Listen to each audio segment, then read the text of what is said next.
The tests Paul passed in sessions 1 and 2 helped Sophie feel safe enough to start therapy in session 3, with revelations concerning two pathogenic beliefs, one having to do with sexuality that remains somewhat ambiguous, and another whose nature and origin are better defined.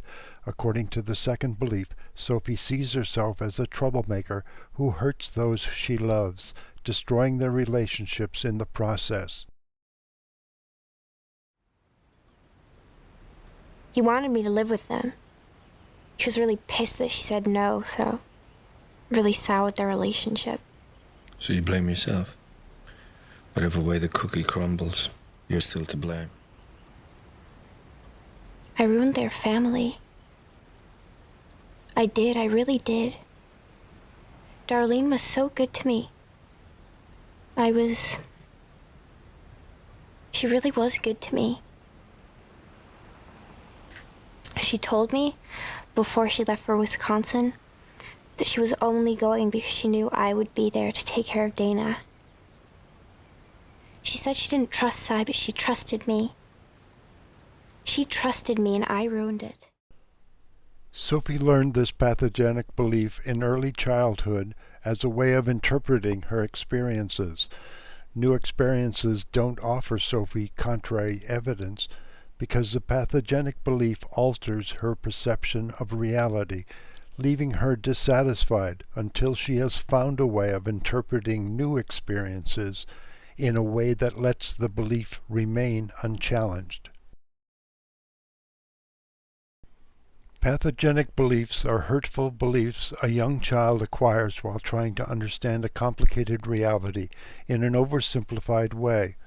To understand pathogenic beliefs, all you need to do is learn how to think like a small child, which is trickier than it might seem because the child's thinking is shaped instinctively.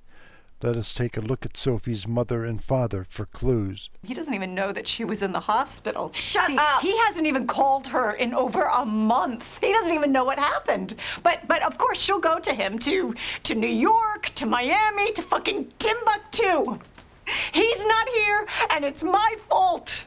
It's my fault because I am here. Maybe I'll leave you alone for a few months, and then maybe you can love me just a little. Yes, just fuck off! All right, you said I didn't raise you and that I wasn't there for you.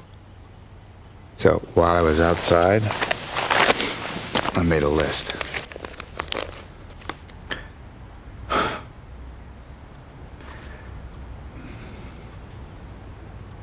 Every morning,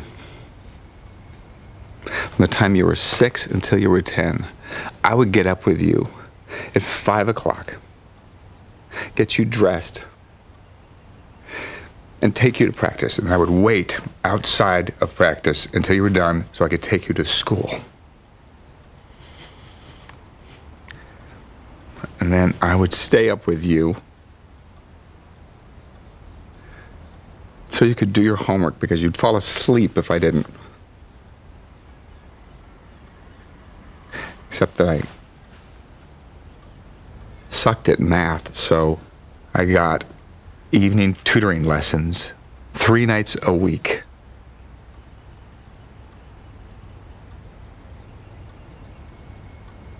And when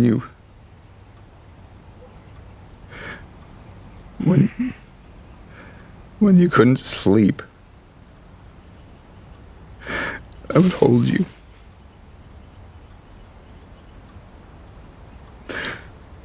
And dance with you until you would go to sleep.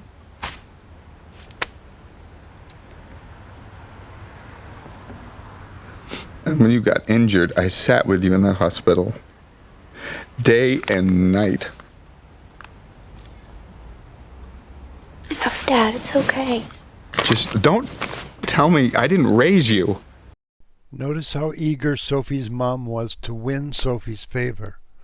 The claims Sophie's dad makes are probably a mixture of exaggerations and outright lies, but it's clear that Sophie is important to him too.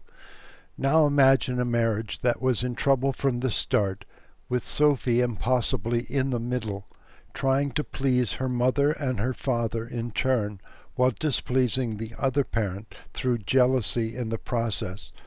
Sophie, as a little child, tried to understand all this the best she could, and was led astray by her immaturity and instinctive tendencies that shaped her learning process. Without mistakes in judgment, Sophie's assessment of the situation would go something like this. Mommy and Daddy are depressed and angry all of the time because they can't get along with each other, and I don't know how to help them. It is because they are angry and depressed that they cannot give me the time with them that I need. They clearly love me, even though they often become upset with me.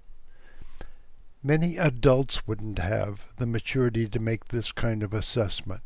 So even if instinctive tendencies were not operating, this type of appraisal would be beyond Sophie's capabilities.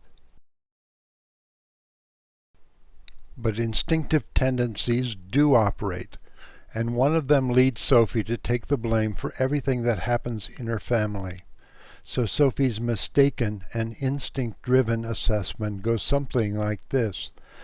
I am the reason Mommy and Daddy are depressed and angry all the time. I am to blame. Mommy and Daddy avoid spending time with me because they are upset with me, even though they pretend not to be at times. As tragic as all this is, none of it should logically affect Sophie's prospects for warm relationships in the future, since her hurtful childhood situation involves only two particular human beings, her mother and her father. As Sophie moves out into the world, she should logically see the slate as having been wiped clean, since she would now be dealing with different people, many of whom should be quite happy to treat her better. And being more mature now, she should be able to treat them better too. Unfortunately, we are not genetically programmed to be so logical. We are programmed to see our childhood relationships as modeling what our future relationships will be. This mistaken tendency to overgeneralize leads Sophie to believe that it is dangerous for her to become intimately involved with other people because they will become angry with her and hurt by her if she does so. Pathogenic beliefs are ticking bombs that a person carries around with him every day. A person hears the bomb ticking and so tends to avoid situations that would put a pathogenic belief to the test. That's because the bomb is set to go off whenever a person attempts to combat the belief and fails in ways the pathogenic belief predicts. When the bomb goes off, the person finds herself to be unexpectedly devastated by seemingly minor events.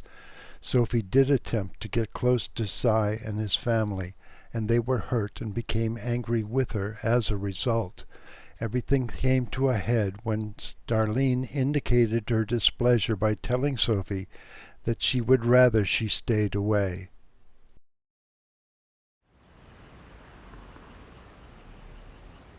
A few weeks later, Darlene said she wanted to talk to me. She said that Dana had become too attached to me while she was in Wisconsin and that I probably shouldn't come over for a while. But it was pathetic. Because I know her, you know? She was lying to me. I couldn't look at her. I just said I'm sorry. The accident.